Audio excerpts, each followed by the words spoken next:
I can go out tomorrow, my kid can get cancer, all these things can happen.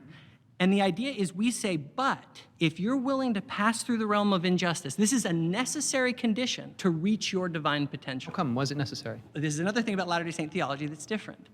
Like, for instance, God cannot create a square circle. Why does that apply here? I mean, why can't he do that? Because God cannot bring you to your divine potential because of the nature of the laws of reality. Okay, but like, why not? Because you're just sort of restating that he can't do it. I want to know why. I know what I'm saying is that there are laws that even God is bound by. Like, which laws are relevant here? Like, which laws is like the law of non-contradiction, for instance. Why is explain to me how the law of non-contradiction binds God to not create a world where there's no suffering? Because that relationship with God must be freely chosen, and God cannot force me. Because there is the question, why doesn't God just make us all happy all the time? But that's a separate question, forever? because God could make a world in which there's no suffering, in which you're still I disagree. in which you're still free to choose whether or not to follow him. I would say that that is a logical contradiction. Okay, so maybe you can tell me why. Because right now what you're telling me is that it's illogical on the level of creating a square circle to create a system that a person can voluntarily choose to sort of exit the heavenly realm and go into in order to do whatever they need to do to get to God's ultimate Not to potential. get for to them. God, to become as he is. Sure, to fulfill their full potential